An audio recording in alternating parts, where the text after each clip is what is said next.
This whole AI frenzy started in November of 2023, and that was when Microsoft bought OpenAI from Sam Altman and proceeded to offer us a package which they called Copilot as a means by which we could access, as individuals or businesses, the advantages, if you will, of OpenAI.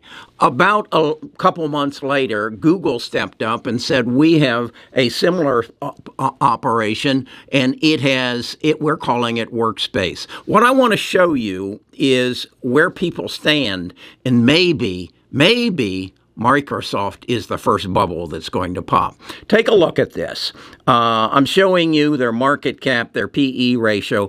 Right now, Microsoft has 1.3 million subscribers to their Copilot, while at the same time, Google has 8 million, 1.3 to 8. The revenues from Copilot, that's Microsoft, is 468 million, while Google's is 1.6 billion. One of the difference is Microsoft charges $30, whereas Google charges $16.67. So their total revenues, though, of all forms of revenue, is that Google is 307 billion, whereas Microsoft is 220. Gross margins, Copilot, Microsoft, 70%, whereas Workplace Google is 57%. Now, I wanted to give you some relevance, and I wanted you to see what a company that is very successful in subscription business, what they're generating, and that would be Netflix. They have, rather than subs, they have 260 million compared to Microsoft's 1.3, and they generate about $333 billion off of their program. But again, look at the price differential. Their average customer pays $10.80, while Microsoft is $30 and Google is 16.64. I think Microsoft is overvalued. What do you think? Let's look at a chart and let's see how they compare. Okay, this is my chart, my TradingViews chart on Microsoft. That's the red and green bar chart. And then the yellow line is Google. And what I did is take it back to November of 2023 so we could compare their growth, even though we know that Microsoft got the head start on it and Google was called late to the dance. We can see they moved pretty much in tandem up until probably January, where Microsoft went up and reached its high on February the 12th, just a week ago, and then has come down. My point is, we just looked at the difference in their level of success in marketing Copilot as opposed to Workplace, and Copilot is roughly 1/4 the size of Workplace, and yet Microsoft is now the largest company in the world. I think they're overpriced. By how much? I don't know. As I say, they are generating 468 million off of their efforts, while Google is generating 1.6 billion. They're both going to grow, I hope, but at the other hand, are they? Basically, what both Google and Microsoft are saying is that we will provide you with a virtual assistant, and they will help you make decisions and make better decisions in your life. And thus far, as they say, Google has been the most successful with 8 million participants. But then we go back and we look again at Netflix with 260. And what is the difference? Well, one is a virtual assistant, and the other, Netflix, is something to entertain me for the 4 hours that I'm in front of a TV and in an evening that I want to see a movie or I want to see a series, and I'm willing on average to pay $10.80 a month for it, but Microsoft wants $30 a month to provide me for a virtual assistant.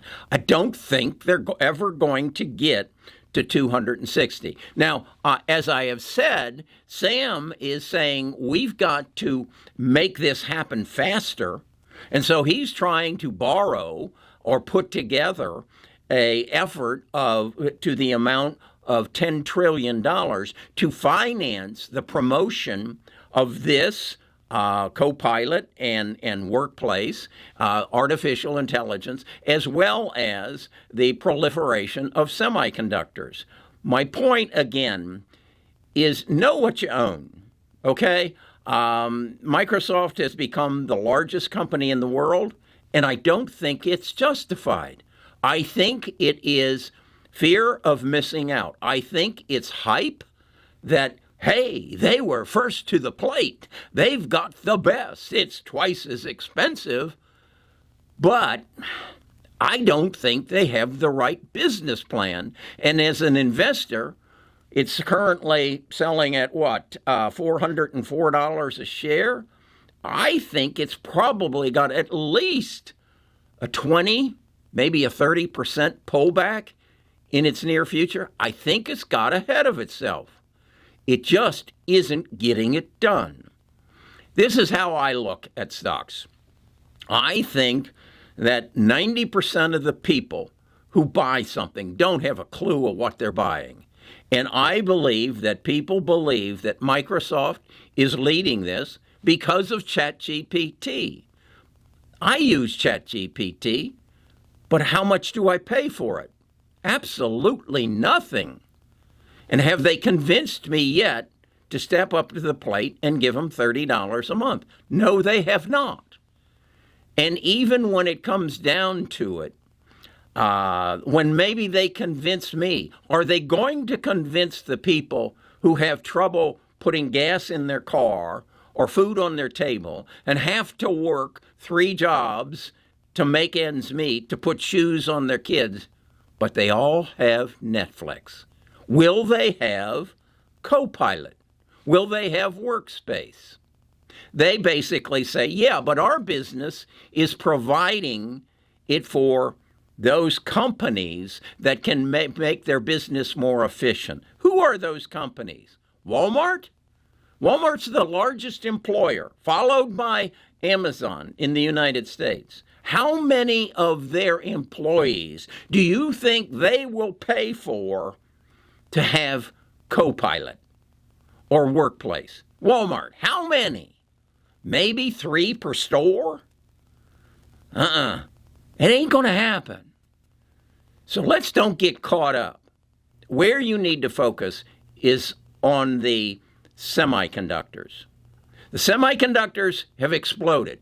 NVIDIA's selling as many as they can make. Who's buying them? Did you buy any? Did you buy a GPU this month? I don't think so. It's Microsoft. It's Google. It's Amazon. They are NVIDIA's largest customers, as they are Supermicro Computer's largest customers, because they are going to put something in the neighborhood of 1 million supercomputers into each one of their 200 data centers. 1 million. That's where this money is going. Is it going to come out the other side? Is it going to take Microsoft to the stratosphere that it has earned as the largest company in the world? I don't think so. What do you think? Go into the description. First of all, tell me, have you bought Copilot yet? Have you paid for Workspace yet? Do you have Netflix? Yet. Still. Always. Know what you're buying and understand their business plan. Microsoft has not thought this out, and Wall Street hasn't looked in deep enough to figure out what's going on. But I'm here. I'm here to dig in. This is what I enjoy doing. I'm a retired financial advisor. See those plaques over there? That's a CFP, that's a CHFC, and that's a CLU. I have a doctorate in financial planning. But what I really love to do is to dig into the books of the biggest company in the world and say, you haven't thought this out. You've got $200 billion invested in data centers, and they aren't producing the customers you expected. All right. Kerry Grinkmeyer, retired financial advisor, doesn't have anything better to do on a Sunday, early Sunday morning. I'll talk to you again tomorrow, probably.